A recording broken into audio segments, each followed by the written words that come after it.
Kevin O'Leary goes off on Canada and U.S. for tariff swap. This is a suggestion via a channel number. Let's go ahead and jump into this video immediately. Guys, we consistently get bad deals from basically everyone, and Canada is not too far off from some of our worst deals, specifically when it comes to our farmers. Our farmers at times pay about 400% tariffs on top of their goods that they're attempting to sell. Obviously, this is another sovereign nation. They also have farms, and they really seriously want to be able to start utilizing their own homegrown goods instead of purchasing externally. But the point is that you still have a tariff that works out to about 400% on our goods. So don't be surprised one day if we then tell you we're going to have to start tariffing everything that comes into our country from your country. Since you want to do that to us, we have to do this back to you. It has to be reciprocal, guys. Right? But anyway, let's go ahead and jump into the video immediately. Sorry for being so long-winded here. Ending trade negotiations with Canada. He says he's terminating the talks over a tax on technology firms like Meta and Amazon. Okay. They put a tax on the digital goods companies that were American companies that they shouldn't, a very severe tax. I guess they could remove it. They will, but I don't really, it doesn't matter to me. We have all the cards. It's not going to work out well for Canada. They were foolish to do it. And so I said we're going to stop all negotiations with Canada right now until they straighten out their act. Okay. Yeah, guys, this prime minister is a problem. Let's bring in Kevin O'Leary, a Canadian and chairman of O'Leary Ventures. Man, I love this dude so much because he's smart, he's funny, and he's pithy. And I don't mind just saying it.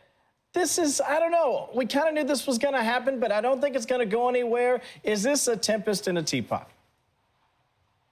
You know, this policy actually was introduced by the previous administration in Canada, the idiot king, Justin Trudeau. The idiot It was bad policy then, and it's bad policy now. Wow. But Carney, the new prime minister, that Trudeau was thrown out after he impoverished 25% of the Canadian population, wiped out GDP, buried the country in debt, because of one policy called Bill C-69, which doesn't allow development of any energy, anything at all. It's a no pipeline bill. So revenues collapsed in Canada during his 10-year reign.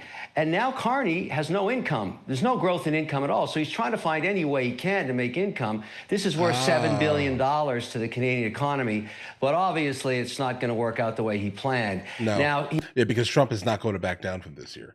Like, if you attempt to raise tariffs or even attempt to kind of enact any type of tariff type of system kind of on the United States of America while we are not in fact doing it to you at the same rate, then you can expect Trump to basically back down immediately from this. He's not gonna have a conversation with you anymore. Right? I get it. You need the money. Trudeau ruined your country. I get that, guys.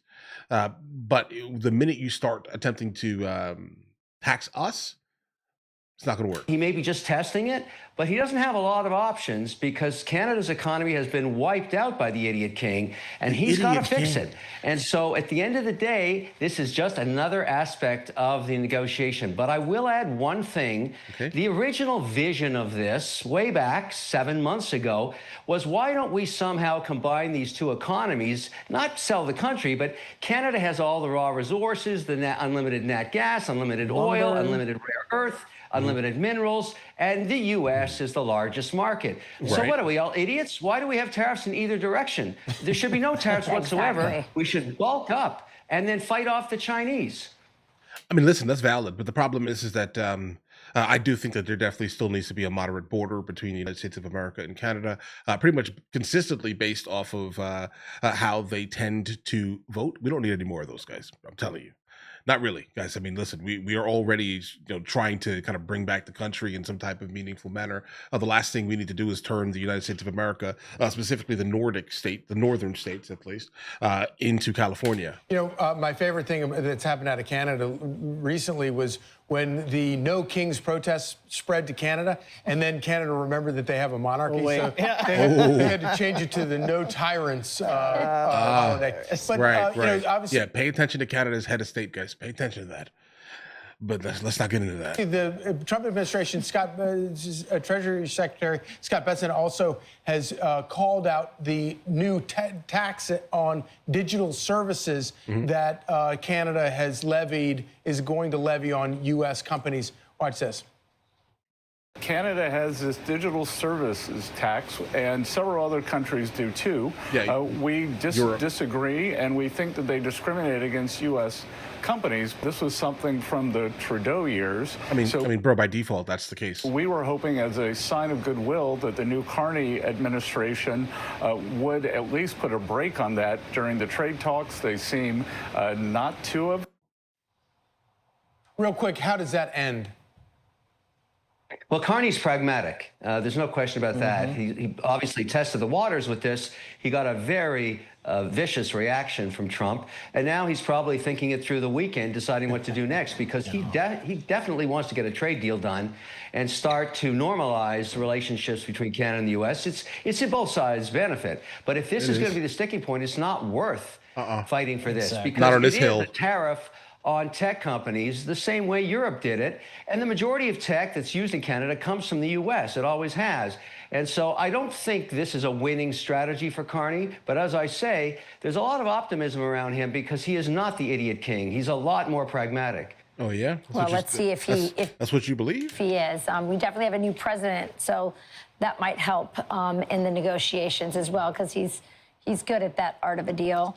Let's look at this, because in New York City, developers are freaking out over Membani's sudden rise. They're worried that he might win. They're looking at ways to, band together to maybe look for an alternative candidate. Explain why developers are so worried about this socialist winning. I'm a developer. Let me explain why. Long-term capital. We need stability on policy desperately. New York has been a mess for years now in terms of putting large amounts of capital in the ground because the policy keeps shifting. Here's another evidence of it again. This is around rent control. So if you're building multifamily, which New York desperately needs, and you're never going to be able to increase rents, the economics of the projects don't work. I always tell people this about the competition of states. You don't have to invest in New York. You don't have to live there. You don't have to pay taxes there. And that's why Tennessee, Florida, Texas, and many other states like North Dakota, South Dakota, the capital's going there because of the policy. It's not about politics when it comes to putting capital to work. It's about policy. This is bad, un-American policy. America is about the American dream. New York is turning it into the American dream doesn't exist any longer, guys. To the American nightmare. Everybody understands that, and it's got to get fixed. This is bad, bad, bad policy. Okay. The great. Okay, guys. Okay. I'm gonna go against O'Leary on this last end here on the ending statement. I'm gonna be honest here.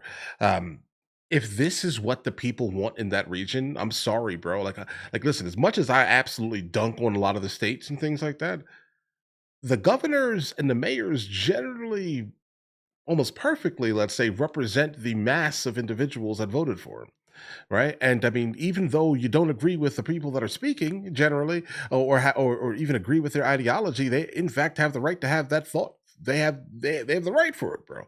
They can vote how they want to vote, and if they think that this guy right here is going to be the one that's going to be their savior, let's say, then I'm not going to back the concept of specifically trying to find someone else because of some rich business owners, guys. It's not the case here. If the people that are voting in this area want him, bro, it is what it is. I'm not a fan of Gavin Newsom at all, but I understand why he won. He won because the people there are like him.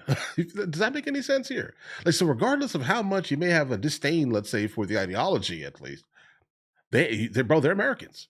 They in fact have the right to all of these things, guys. Let them live their life. Just stay away from it. Unless you like crime, because that's basically where the crime normally sits, right? Dollar bonds and things like that, guys, right? So understand that, at least. You cannot take votes away from people specifically because you don't agree with him. And if he's winning, and if he's getting the most attention, then he is in fact a great representation of what the people in this region specifically desire. I do not think that we should be looking to change that. That doesn't make any sense here. All right. But either way, guys, just my opinion here. I'm sure some of you guys are going to flame me in the comments. I smell it. Right? I know it's coming. But either way, listen, you guys all have an absolutely amazing day. If you guys are new here, please like and subscribe. In the meantime, I'll catch you guys later.